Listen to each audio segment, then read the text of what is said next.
રાષ્ટ્રીય ગાય સન્માન દિવસ નિમિત્તે રાષ્ટ્રને ગાય માતાનો દરજ્જો આપવા માટે ગાય સન્માન આહવાન અભિયાન શરૂ.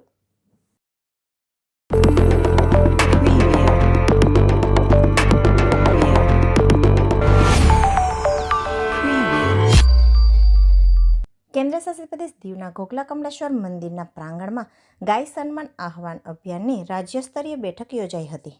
પરિસરમાં હાજર સંતો અને ગૌરક્ષોએ સર્વાનુમતે જણાવ્યું હતું કે આ અભિયાનનો ઉદ્દેશ્ય માતા ગાયને રાષ્ટ્રમાતાનો દરજ્જો આપવાનો, ગૌ હત્યા પર સંપૂર્ણ પ્રતિબંધ લાગુ કરવાનો અને ગૌવર્ધન સંસ્કૃતિના સંરક્ષણ માટે નક્કર સરકારી નીતિઓ ઘડવાનો છે.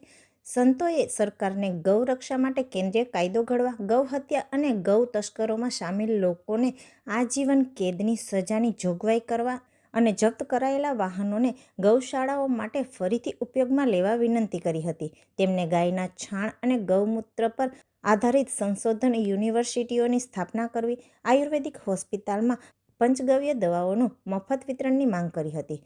ગૌશાળાઓને મનરેગા સાથે જોડવા જોઈએ, વીજળીના બિલ માફ કરવા જોઈએ અને નિરાધાર પશુઓની સંભાળ માટે ઘાસચારાની યોગ્ય વ્યવસ્થા કરવી જોઈએ. અભિયાનના કાર્ય યોજના અનુસાર જાન્યુઆરીથી માર્ચ 2026 સુધી દેશભરમાં પ્રચાર કરવામાં આવશે. ત્યારબાદ એપ્રિલમાં દરેક તાલુકા અને જિલ્લા મુખ્યાલય પર રાષ્ટ્રપતિ, વડાપ્રધાન, રાજ્યપાલ અને મુખ્યમંત્રીને અરજીઓ સુપરત કરવામાં આવશે.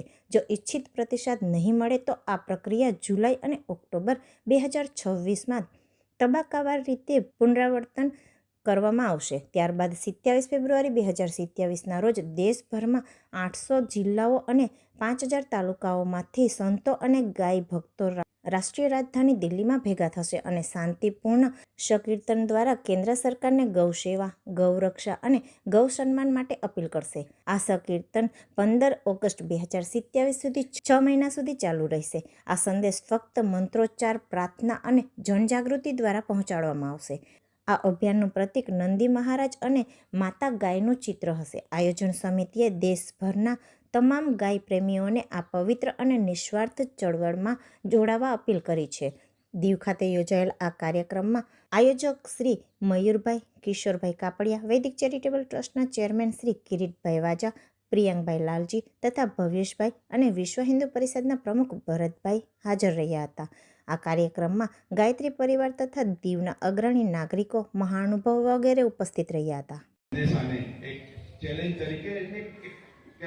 આપણે ફરજના ભાગરૂપે લેશું અને આને ઘરે ઘરે સુધી પહોંચાડી અને જે કોઈ પણ સૂચનાઓ છે અને વધુમાં વધુ જે કે આપણાથી પ્રયાસો થાય એવા પ્રયાસ કરવાના પ્રયાસો કરશું.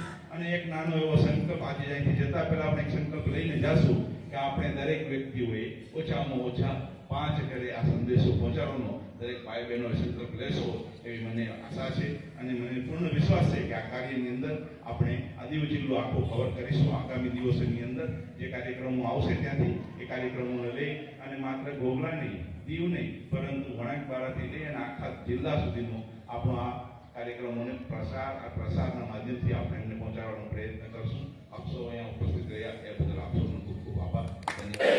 બોલે ભારત માતા કી જય.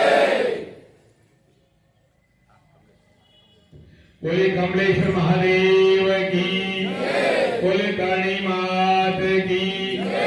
બોલે संपूर्ण भारतवर्ष के संतों महंतों की जय. बोले नंदी बाबा की जय.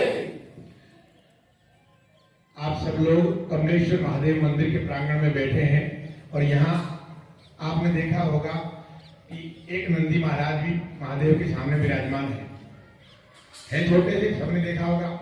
उसके परिक्रमा भी करते हैं, उसके सब पांव भी दबाते हैं, उसके कान में जाके बोलते भी हैं कि हमारी सुनना.